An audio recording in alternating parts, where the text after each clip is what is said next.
Yeah!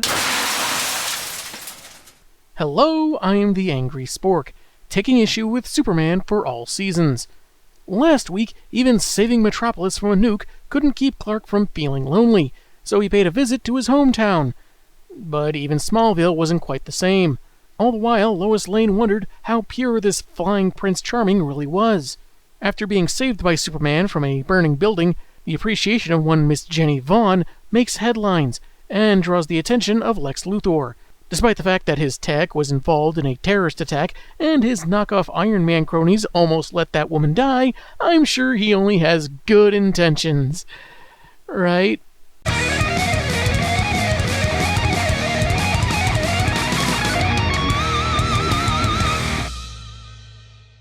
Chapter 3's cover changes things up from the previous two, and not just because it looks like Soups is wearing the Venom symbiote. He's flying away from the reader to Metropolis, overcast with ominous amber storm clouds and lightning striking different neighborhoods. Dang it, Livewire's drunk again. New chapter, new season, new narrator. Lex Luthor after being arrested. While being fingerprinted, getting his mugshot taken, and put into a cell, he claims this is a love story, not between man and woman, but between him and Metropolis. Juxtaposed with a billboard declaring the city home of Superman, he says it's a tale of tragedy, betrayal, anger, and revenge. And a failed attempt to make Metropolis jealous by putting the moves on Hoboken, New Jersey.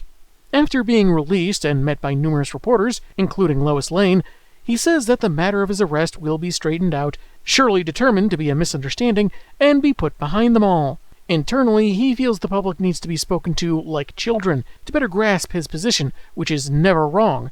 Never, ever, ever, ever, ever. He leaves on his private helicopter as Lois wonders if Superman may have gone too far, humiliating Luthor by having him taken into custody. What's Luthor gonna do about it, Miss Lane? We all saw that footage of him ripping that tag off the mattress. He knew what he was getting into. His ride is interrupted briefly by Big Blue, though his pilots only specify a situation he needn't be worried about, and they just want to get him home, and perhaps he ought to stay there, which kind of implies they don't tell him just who's blocking their path. When arriving at his penthouse, he's surrounded by employees talking about calls from the press, the mayor, the banks, but he demands to be alone, feeling betrayed by his city, which has taken a liking to another Superman after he invested so much into it. But he eventually chooses to do away with self-pity, as since childhood he's considered it something for lesser men. And to prove he's mellowed out, when the woman shaving him accidentally nicks his cheek, "You made me bleed my own blood," he assures it's not a big deal, and forgives her mistake. "To prove to you there are no hard feelings, I'll have my guards break just one of your legs." He works well into the night, trying to get ahead of the matter of his arrest, lest one snide remark lead to crushing disrespect from everyone. Speaking to certain judges, donating to police captains, calling in favors he had hoped to use for other plans, all to ensure even eyewitnesses to his crime will be in doubt. All this work when today he could just go on some fake intellectual's podcast and convince people of his so-called innocence by asking, "Hey, what if I didn't do it? Did you ever think of that?"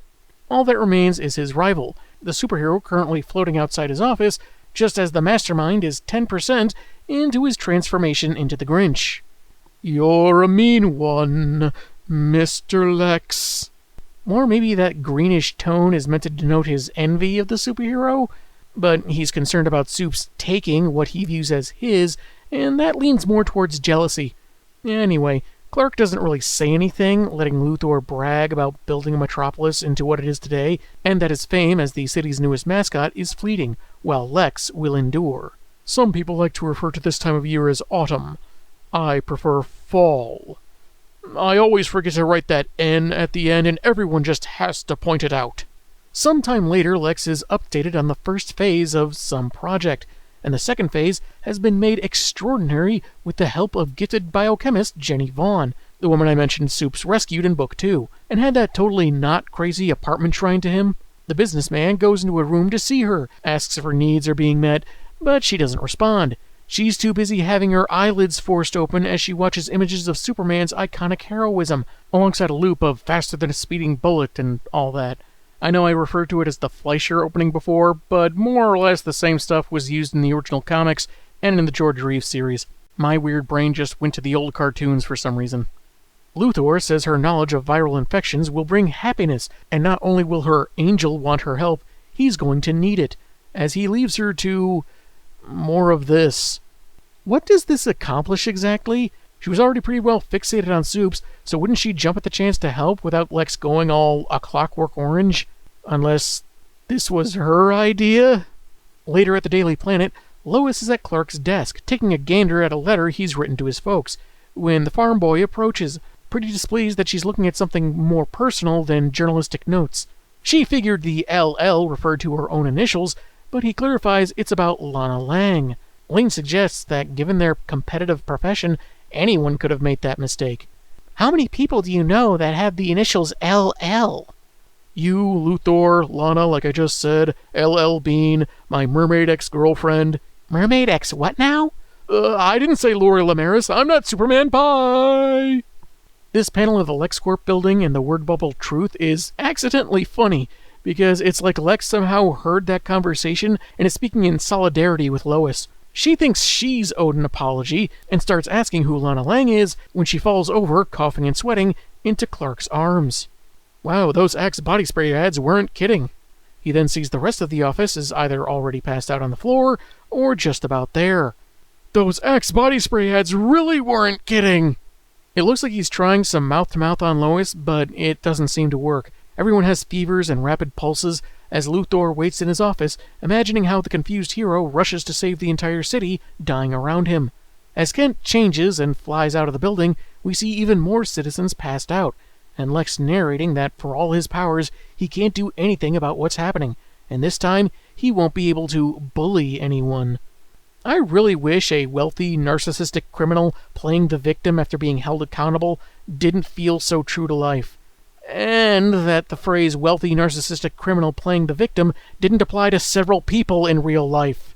The conductor of a bullet train is also out cold, so either this mass transit vehicle doesn't have a dead man switch, or it happens to be on the fritz. So our hero demonstrates that yes, he is more powerful than a locomotive. Though, given the detail of that impact, I'm surprised the conductor didn't fly through the windshield, because it doesn't look like he's wearing a seatbelt. While our villainous narration focuses on how no one will cheer his efforts, Soups heads to Star Labs, where, fortunately, a scientist, Professor Crosby, who strangely looks like 1980s April O'Neil... I really don't know Michelangelo. I'm Raphael. Oh, sorry. ...just so happened to be in a controlled atmosphere since the previous night, so isn't affected. She can only ascertain that this viral outbreak can quickly shut down the respiratory system, and is, best guess, passed through the air, perhaps even having been in the atmosphere for days or weeks before reaching saturation point. The virus would have reached it sooner, but it had errands to run, the car was in the shop, kid had a soccer game, you know how it goes. As far as how to stop it, finding the original carrier would be helpful, or getting assistance from someone with the best biochemist in town. Like Lex Luthor, who's quarantined his building. Several floors are affected, but not the ones like Lexi's on, which have controlled environments. What with terrorist attacks and all that. It is curious that the hero isn't affected with all his powers, be they magical, scientific, or alien. And maybe Soups himself is the carrier, infecting humanity with his very existence. Cal responds with the obvious, that Luthor likely developed the illness himself, and if our hero were to bust open the window and drag him outside, a LexCorp lackey could very well appear with an antidote rather quickly. Yet, not wanting to take that chance, or sink to his foe's level, Superman simply asks if he can help. But I won't ask you to beat the final level of Mario Brothers for me. You'll never get that satisfaction, you diseased maniac. Lex brings in Dr. Jenny Vaughn, now sporting a theatrical getup and a kind of spray gun-like device hooked to a tank on her back. It contains a unique chemical cocktail of her own design that, if administered to the clouds, well, we have to assume it'll be a cure because Soups interrupts, insisting they give him the mixture. No go, since it has to be released in a certain way, or else the city is doomed. Doomed!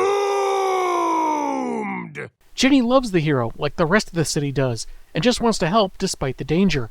Donning a breathing apparatus, she adds, "Toxin, it's my new name, like Superman."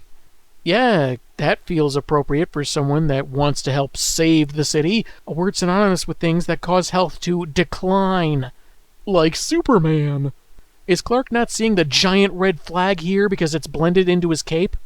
Despite not wanting to knowingly endanger someone else, he agrees and they take off. Cal's precision flying taking them through the clouds so, Toxin can administer the cure. He asks if she's frightened, but it's pretty exhilarating for her, more than she'd dreamed of. If you start reciting a poem in your head about whether or not I can read your mind, that's probably due to lack of oxygen from the high altitude. The chemicals seed the clouds, causing it to rain the antidote on the city, and people begin to recover, waking up to the smell of poppies. During this, Lex narrates how his dad would beat him, just to make him cry, saying it hurt Pappy more than his son. That turned out to be true, because the young Luthor looked him in the face the entire time, refusing to shed a tear. Then he deleted all the Pokemon saves from my PlayStation, and I cried for hours. So we both kind of lost that day. This taught the mogul to give people what they want, for a price. As strangely red and blue lightning begins striking through the air, Superman commends Vaughn's efforts, which is music to her ears. But her jubilation is short-lived, as she begins coughing when they return to the LexCorp tower, and her heart comes to a stop. As medical staff approach, Luthor, already knowing she's gone, suggests she died from overexposure to the virus while she cured it, but is a hero who will be missed. He then accuses the Man of Steel, course changer of mighty rivers, of not understanding the fragility of human life, and that being the most powerful man in the world, as Lex can attest, is meaningless if one is all alone. He sneers that Soup should go back to where he came from, before he fails everyone. We go to the Kent farm, Jonathan and Martha on the porch talking about the storm doors, when Shelby senses a visitor. A disheveled Clark, not even bothering with his glasses, says he may need to stay in Smallville for a while, concluding this chapter about Luthor's love story, rife with tragedy, anger, and revenge. And to this day, he still can't figure out why Hallmark never bought any of his Christmas rom-com movie scripts. As the villain hoped, he managed to make the Man of Tomorrow lose faith in himself, remanding him to his own town. How will Clark get over this tragedy? What will become of the big apricot while he's gone? Will Martha train Shelby to track Luthor down and bite him in the crotch? Answers to these questions, or completely different ones, next week when we conclude the story. I'm the Angry Spork, and man, have I got issues.